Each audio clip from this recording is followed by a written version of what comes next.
Tiga. Selamat malam, Assalamualaikum warahmatullahi wabarakatuh. Salam sejahtera untuk kita semua.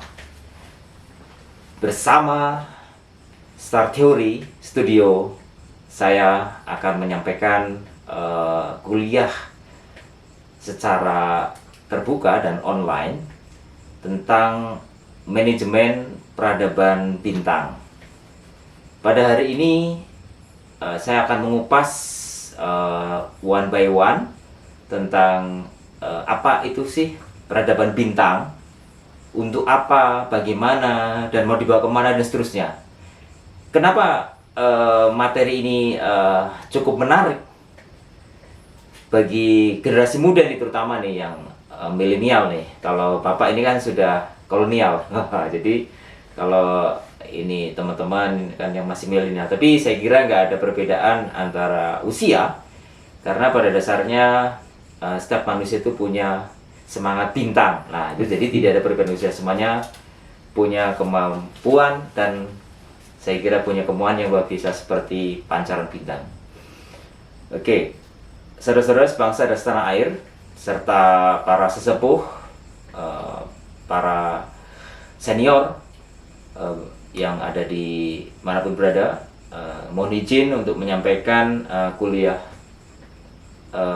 secara online ini melalui podcast, karena ini penting sekali untuk generasi muda Indonesia, di mana Indonesia membutuhkan banyak sekali elemen-elemen yang penting untuk mempertahankan eksistensi bangsa Indonesia 10, 100, 1000 tahun yang akan datang. Dalam sejarah peradaban umat manusia atau civilization itu tidak terlepas dari yang namanya generasi muda. Setiap berdirinya sebuah bangsa ataupun sebuah peradaban, pasti di situ ada anak muda. Nah, oleh karena itu kami akan menyampaikan bagaimana peradaban bintang ini yang kaitannya khususnya untuk anak-anak muda yang besok atau ke depan akan memimpin bangsa Indonesia. Saat ini Indonesia sudah menjadi negara yang sangat maju dalam konteks perkembangan yang luar biasa dari mulai tahun 45 di mana Indonesia merdeka. Namun juga memiliki tantangan yang juga sangat cukup berat tetapi ringan jika dilakukan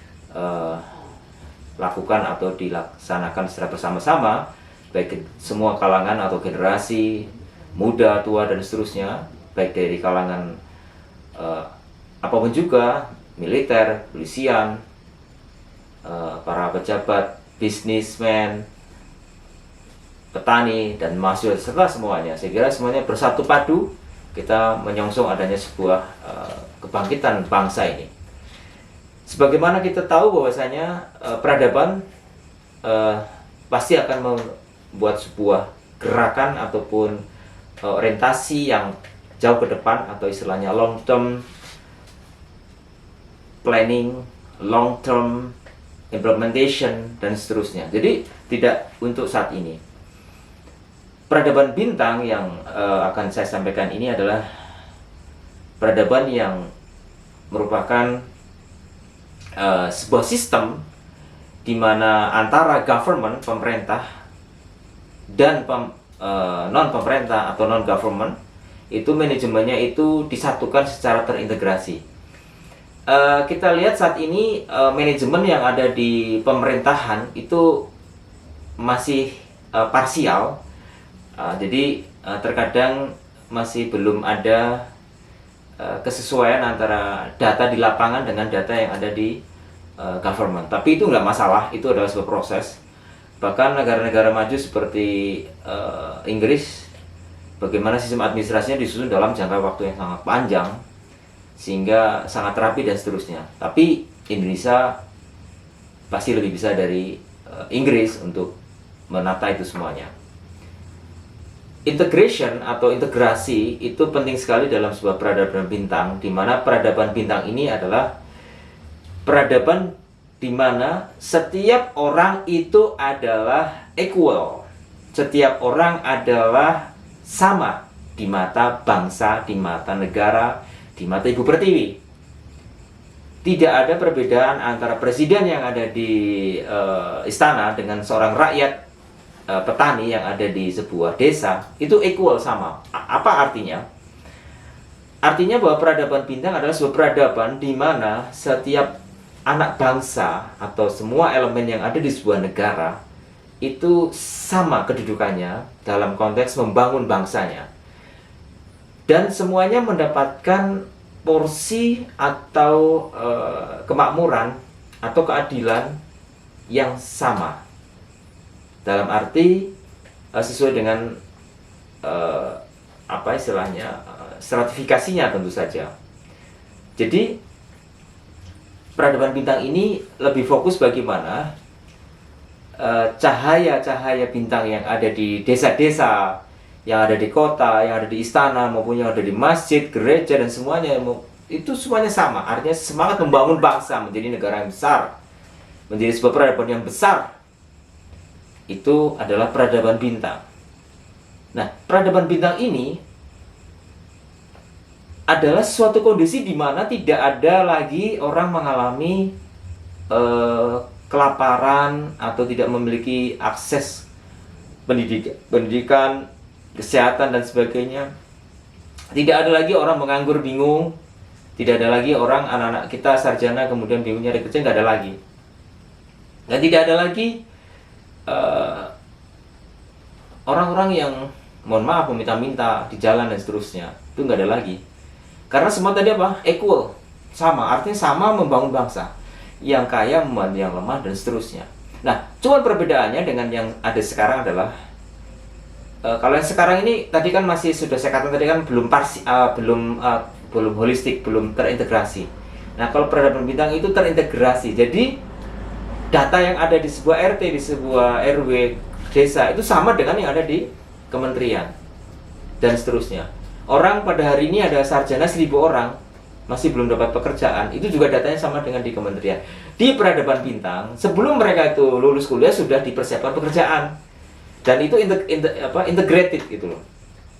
Artinya betul-betul bukan hanya slogan kita berpancasila, ideologi kita Pancasila, bukan hanya slogan keadilan sosial, bukan hanya slogan kita itu persatuan Indonesia dan seterusnya. Tapi perutnya rakyat masih kosong. Mereka masih menjerit karena kekurangan. Nah, dari saat itulah peradaban bintang itu menghadirkan sebuah integrated system terintegrasi yang basisnya adalah online dan juga bisa yang offline. Jadi pada saat online otomatis semua pergerakan bayi yang lahir di Indonesia pada hari ini itu sudah terekam semuanya. Kemudian hari ini berapa orang sarjana terekam semuanya. Dan pada hari ini orang yang bekerja terekam semuanya. Bahkan UMKM yang gulung tikar pun pemerintah udah tahu. Nah, sebelum gulung tikar karena permasalahan mismanagement atau apa, itu sudah diketahui oleh pihak kementerian dan seterusnya atau pengambil kebijakan, sehingga UMKM tadi bisa ditolong sebelumnya. Nah, yang terjadi pada saat peradaban sekarang ini baru dilaksanakan sebuah kegiatan kalau kalau sudah terjadi. Misalnya orang kecelakaan di jalan karena lubang jalannya lubang, baru kemudian ditutup lubangnya, kan gitu. Orang UMKM sekarang banyak menjerit, kemudian baru diberi dana suntikan dan sebagainya. Nah, di peradaban bintang sebelum itu terjadi itu sudah diantisipasi. Jadi misalnya UMKM ini udah mau mati nih, misalnya katakanlah misalnya UMKM makanan dan minuman itu sudah mau setelah mengalami gulung tikar gitu ya, karena nggak ada lagi karena kurang berkembang. Nah, itu sudah diketahui datanya ini secara online oleh pusat. Jadi rapi sekali sehingga ditawarkan oleh pemerintah ataupun non government, dalam hal ini bukan hanya pemerintah saja yang bertanggung jawab, adalah orang-orang yang kaya ataupun orang yang memiliki keuangan cukup bagus itu membantu dari UMKM tadi. Jadi tidak jadi mati gitu loh. Sehingga kita pastikan bahwa di peradaban bintang tidak ada rakyat yang kelaparan karena sudah diantisipasi, karena tadi datanya itu sudah terintegrasi. Nah, sekarang kan ibaratnya orang kelaparan dia mencuri katakanlah barang di suatu toko dan sebagainya, dikebukin, kemudian tanya polisi kenapa kamu mencuri, nggak makan 3 hari kan gitu. Tapi di peradaban bintang semua itu terdeteksi semuanya. Orang mengalami kelaparan, nah di situ sudah diantisipasi semuanya, bahkan pengangguran dan sebagainya sudah dideteksi sehingga tidak ada pengangguran. Nah, berdasarkan sebuah teori yang kita kaji dari Laszlo dalam The Turning Point, Profesor Laszlo itu mengatakan bahwa sebuah peradaban itu memang mengalami naik dan turun. Tetapi naik itu bila seluruh elemen itu bersama-sama punya jiwa nasionalisme, sehingga semangat kebersamaan itu akan mengalahkan permasalahan. Nah, oleh karena itu dalam peradaban bintang ini sistem kemandirian itu diutamakan daripada sistem kita terlalu bukan berarti kita tidak boleh kerjasama dengan luar negeri, tetap kerjasama, tapi maksudnya apa yang ada di Indonesia dimaksimalkan. Tapi itu tadi, itu bisa terjadi dalam teori peradaban bintang yang saya ajukan ini, itu terjadi jika nanti jika nanti pemimpinnya memiliki hati yang keras untuk merealisasikan tidak ada lagi orang kelaparan, tidak ada lagi orang pengangguran, tidak ada lagi sebuah mismanagement di dalam masyarakat. Nah, itu biasanya pemimpinnya nanti sosoknya itu tegas, nggak harus militer, tetapi tegas sekali.